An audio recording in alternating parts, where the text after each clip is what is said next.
আসসালামু আলাইকুম রহমতুল্লাহি ওবরকাতুহ। সম্মানিত দর্শক, জুলাই সনদ এবং সংস্কার প্রস্তাব বা সংস্কার কমিশনের যে প্রস্তাবনার সমূহ, যেটা অন্তর্বর্তীকালীন সরকারের জামানাতে হয়েছিল, এগুলো নিয়ে ভীষণ রকম রাজনৈতিক জটিলতা তৈরি হয়েছে। অনেকগুলো অধ্যাদেশ রাষ্ট্রপতি কর্তৃক জারি হয়েছিল, যেগুলো বিএনপি পাশ করছে না। আবার কিছু কিছু অধ্যাদেশ, যে অধ্যাদেশ সরকারের পক্ষে যাচ্ছে, সেগুলো তারা পাশ করছে। জুলাই সনদ বিচার বিভাগকে পৃথকীকরণ এবং সুপ্রিম কোর্টের জন্য আলাদা একটি সচিবালয় প্রতিষ্ঠা এবং বিচারপতি নিয়োগের ক্ষেত্রে যে অধ্যাদেশ জারি হয়েছিল, এটি এই সরকার পাশ করছে না। ব্যাপকভাবে সমালোচনা হচ্ছে। জুলাই সনদ নিয়ে যেভাবে স্বীকৃত হয়েছে, যেভাবে নোট অফ ডিসেন্ট দেওয়া হয়েছে, হোয়াট এভার মেবি, সরকার ওইদিকে যাচ্ছে না। যখনই ধরনের কথাবার্তা হচ্ছে, সরকার শুধু বারবার সংবিধানের কথা বলছে। আর এটা নিয়ে পর্দার আড়ালে এবং পর্দার সামনে নানা রকম জটিলতা তৈরি হচ্ছে। কেউ কাউকে সহ্য করতে পারছে না এবং ডে বাই ডে, দিনকে দিন পরিস্থিতি জটিল হচ্ছে এবং সম্ভবত খেলা সরকারের নিয়ন্ত্রণে থাকবে না। সম্ভবত খেলাধুলা বিরোধী দলের নিয়ন্ত্রণে থাকবে না। এখানে তৃতীয় পক্ষ, চতুর্থ পক্ষ, দেশি বিদেশি শক্তি ঘোলা পানিতে মাছ শিকারের চেষ্টা করবে। আর আমাদের যখন সবার হুঁশ হবে, তখন আমরা দেখব টুস করে কে যেন ঢুকে পড়েছে। আবার আমি বলছি, আমাদের যখন হুঁশ হবে, তখন আমরা দেখব যে টুস করে কে যেন ঢুকে পড়েছে। আচ্ছা, এরকম কেন হলো? এটা তো হওয়ার কথা নয়। মূল ব্যাপার হলো যে ডক্টর মোহাম্মদ ইউনূস যখন ক্ষমতায় এলেন, আমরা তো ধরে নিয়েছিলাম যে তিনি 5 বছর থাকবেন, সুন্দর করে দেশ চালাবেন। কেন তিনি পারলেন না? আবার নির্বাচনের আগে যেভাবে ভাইব তৈরি করা হলো, আমরা তো ধরে নিয়েছিলাম যে জামাত ক্ষমতায় আসছে, কেন জামাত ক্ষমতা এলো না? আমরা তো ধরে নিয়েছিলাম যে তারেক রহমান সাহেব দেশে আসবে না। তারপরে আমরা ধরে নিয়েছিলাম যে নির্বাচন হবে না। সবাই ধরে নিলাম, কিন্তু নির্বাচন হয়ে গেল। কেন হলো? বোঝার চেষ্টা করুন যে মানুষের যে স্বাভাবিক প্রেডিকশন, আশা আকাঙ্ক্ষা, ওর বাইরে যা কিছু ঘটে, দ্যাট ইজ ম্যাজিক্যাল। এবং সেখানে 2 নম্বর কিছু থাকে। মানুষের মুখে জয়, মানুষের মুখে ক্ষয়। মানুষ যেটা বলে সেটা যখন ঘটে, তখন সেটা সফলতা লাভ করে, সার্থকতা লাভ করে।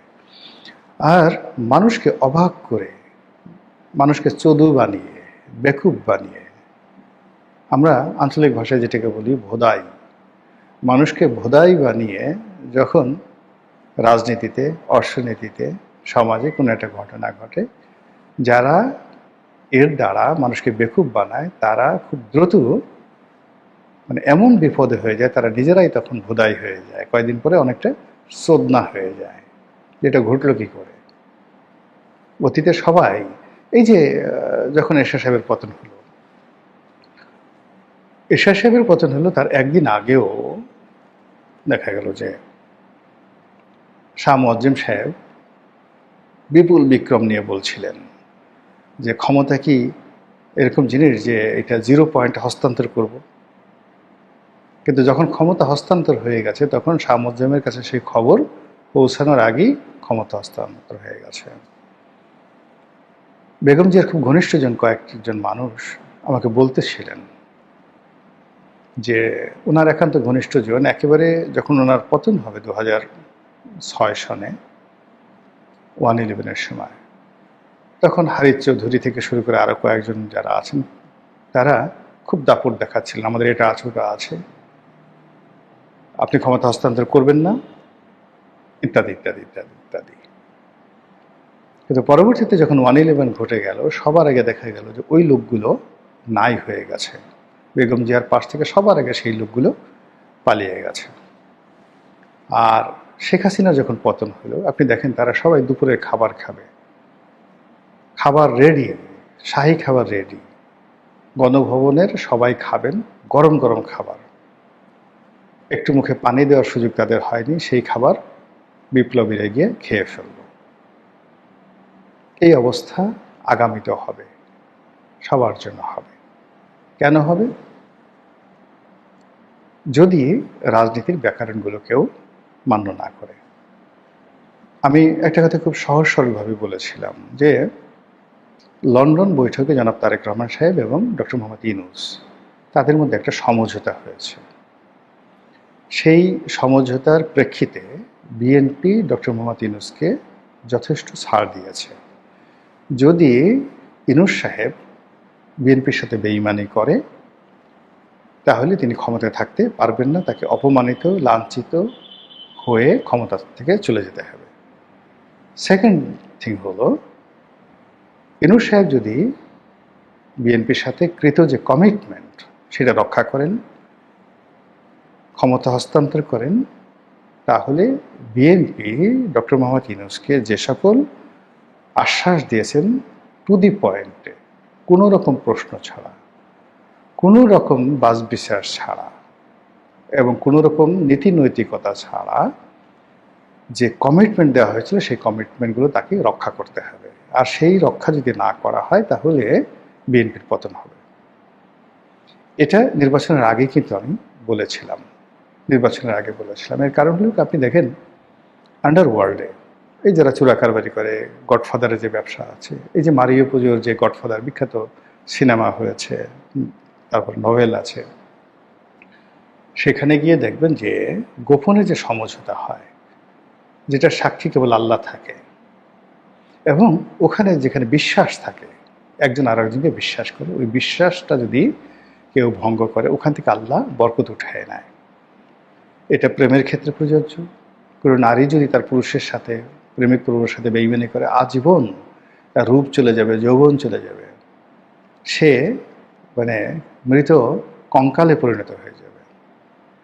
একই অবস্থা কোনো পুরুষ যদি কোনো নারীর সঙ্গে তার সরলতা নিয়ে প্রচারণা করে, তার সব কিছু তছনছ হয়ে যাবে, সব কিছু। সে মানে রাজা হোক ফকির হয়ে যাবে, স্বাস্থ্যবান হোক কঙ্কাল হয়ে যাবে, ধনী হোক দরিদ্র হয়ে যাবে। এরকম রাজনীতিতে সমঝোতা থাকে। একজন মানুষ রাজা হয়, raja is a not a single person, he is a institution, combination of many many power and element. ধরেন তারেক রহমান সাহেব হয়েছেন, আজকের তারেক রহমান সাহেবের পেছনে লক্ষ মানুষের দোয়া, লক্ষ মানুষের শ্রম ঘাম, লক্ষ মানুষের বিনিয়োগ, এগুলো কড়াই গণ্ডায় রাজাকে বুঝিয়ে দিতে হয় ক্ষমতা লাভের পরে। আর এই কাজটি যদি তিনি করতে না পারেন তাহলে তার কর্মের ফলে তার কোনো উপকারী বন্ধু তার ব্যাপারে দীর্ঘশ্বাস ছাড়ল, তার কোনো সাহায্যকারী বন্ধু তার কাছ থেকে মুখ ফিরিয়ে নিল, তার যে উপকারী বন্ধু তার দ্বারা প্রতারিত হলো এবং অবমূল্যায়িত হলো। এই যে দীর্ঘশ্বাস, এই দীর্ঘশ্বাস রাজার চলার পথে বা তারেক রহমান সাহেবের চলার পথে ভীষণ রকম একটার পর একটা বিপর্যয় এবং বাধা তৈরি করবে এবং তার বুদ্ধির দরজা বন্ধ করে দেবে। তিনি ভালো সিদ্ধান্ত নিতে পারবেন না, তার চোখের উপর পর্দা পড়ে যাবে, মনের উপর পর্দা পড়ে যাবে, সে একটার পর একটা ভুল করতে থাকবে। এই জন্য আল্লাহ বারবার বলেছেন ওয়াম্মা বিনিয়ামতি রাব্বিকা ফাহাদ্দিস। তার আগে আবার বলছে যে আল্লাহ রাসূলকে উদ্দেশ্য করে আল্লাহ বলছেন আলাম ইয়াজিদকা ইয়াতীমান ফাওয়া, হে নবী আমি কি আপনাকে ইয়াতিম হিসেবে পাইনি, তারপর আমি কি আপনাকে আশ্রয় দান করিনি। এইভাবে আল্লাহ যাদেরকে ক্ষমতা দেন তাদেরকে বলে যে তোমাকে যে আমি ক্ষমতা দিয়েছি ওয়াম্মা বিনিয়ামতি রাব্বিকা ফাহাদ্দিস, এই ক্ষমতার নিয়ামত তোমরা স্বীকার করো, শুকরিয়া আদায় করো। আর যখন তুমি আশ্রয়হীন ছিলে, অসহায় ছিলে, দুর্বল ছিলে, তখন এই সমাজের আমার যে অক্সিলারি ফোর্স রয়েছে, আমার যে সুলতানা নাসিরা রয়েছে, সাহায্যকারী শক্তি রয়েছে, আমার বান্দা রয়েছে, বান্দি রয়েছে, পশু রয়েছে, পাখি রয়েছে, বৃক্ষলতা রয়েছে, সবাইকে আমি তোমার দিকে মতোয়াজি করে দিয়েছিলাম, এখন দায়িত্ব পালন করো। আর সেটা যদি না করে তাহলে আল্লাহ বরকত ছিঁড়ে নেন। তো সেই অর্থে এনসিপি, জামাত, ডক্টর মোহাম্মদ ইউনূস তাদের সঙ্গে বিএনপির যে কমিটমেন্ট ছিল, আই ডোন্ট নো। এই কমিটমেন্টের কোনো নীতি নাই, নৈতিকতা নাই, কোনটা দেশের জন্য কল্যাণ কোনটা অকল্যাণ ডাজ নট ম্যাটার। যেহেতু এটা কমিটমেন্ট করেছে, এটা পূর্ণ করতে হবে। আর পূর্ণ না করলে এই সরকারের উপর থেকে আল্লাহ বরকত উঠিয়ে নেবেন। এটা হলো প্রকৃতির আইন, এর বাইরে যাওয়া যাবে না। এখন বাস্তবতায় আসি। সরকার জুলাই সনদ বাস্তবায়ন করবে তাদের মতো করে। আর জুলাই সনদ যেভাবে গৃহীত হয়েছে, যেভাবে লিখিত হয়েছে, যেভাবে প্রণীত হয়েছে, সেইভাবে সরকার রাজি না করবে না, এটা মোটামুটি নিশ্চিত। এটা নিয়ে সরকার টাগ অফ ওয়ারে চলে গেছে। সরকার মনে করছে যে এইভাবে যদি হয় তাদের ক্ষমতা কমে যাবে, বিরোধী দলের ক্ষমতা বাড়বে, তাদের কিছুই থাকবে না, ফলে তারা এটা পাশ করবে না। বিরোধী দল মনে করছে এটা স্পষ্টভাবে তাদের সাথে কমিটমেন্ট লঙ্ঘন। আর এটা যদি তাদের ইচ্ছে মতো না হয়, আগামীতে সরকার তাদেরকে স্কুইজ করবে, তাদের বিরুদ্ধে পুলিশ হত্যার মামলা হতে পারে, আরও অনেক কিছু হতে পারে, এবং এটা কোনো অবস্থাতে বরদাস্ত করা যাবে না। শেখ হাসিনা যদি ফিরে আসে তাহলে তাদের অস্তিত্ব থাকবে না, ফলে